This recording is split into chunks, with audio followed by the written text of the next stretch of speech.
Então, bom dia, né?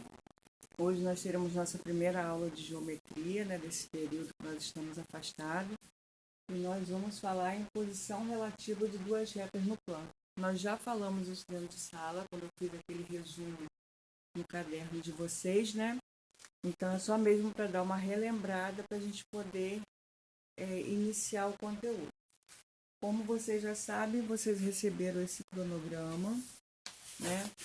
Aqui no cronograma tem tudo aquilo que a gente vai ter que seguir durante esse mês de abril. Então, essa primeira parte agora está lá no capítulo 22, né, do livro de vocês. E nós vamos só relembrar um pouco o que nós já falamos. Então, primeira coisa, posição relativa de duas retas no plano. Então, o que são retas? Para relembrar, reta é um conjunto, né, de infinitos pontos, todos eles na mesma direção. Ou seja, pontos são elementos e as retas são conjuntos. A reta não tem começo e não tem fim, ela é infinita para os lados, certo?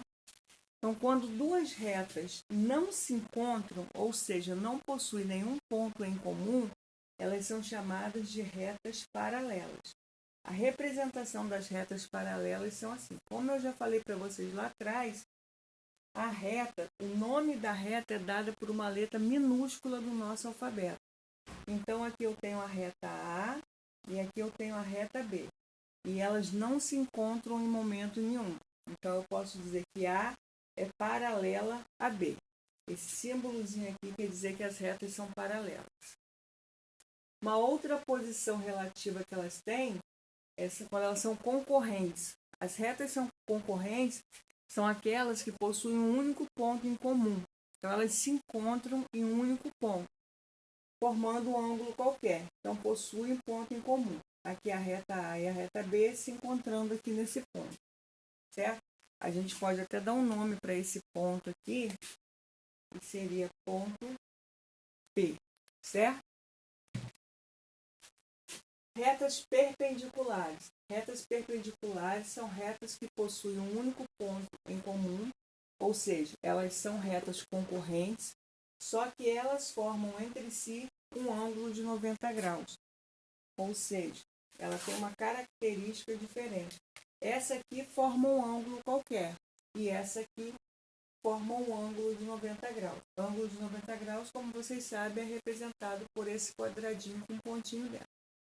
Então, eu tenho essas três posições de retas. Olha como eu estou falando, ó, duas retas no plano. Então, a posição de duas retas no plano. Eu não posso classificar em paralela, perpendicular ou concorrente uma única reta. Eu tenho que ter duas retas, é a posição relativa entre elas. Ok?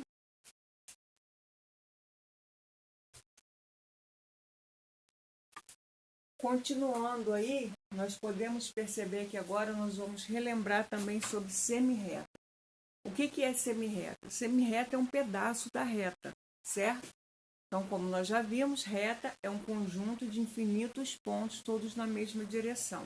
Semirreta é um pedaço dela, ou seja, também é um conjunto de infinitos pontos.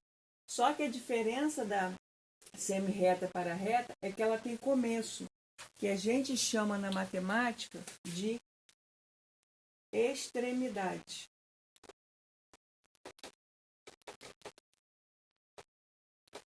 Certo? Então, mas ela não tem fim. Então, aqui é uma semirreta A que passa por B. Tem origem em A e passa por B. Essa de baixo aqui é uma semirreta que tem origem em B e passa por A. Então, a semirreta AB é diferente da semirreta BA, porque aqui ela tem origem em A e aqui ela tem origem em B.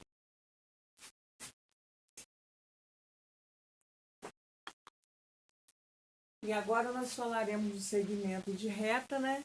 Segmento de reta é um pedaço também da reta, só que ela possui começo e fim.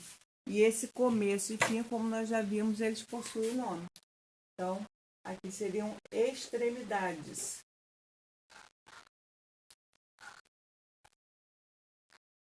Lá na semi-reta eu só possuo uma extremidade. Aqui eu tenho duas. Eu tenho o começo e o fim.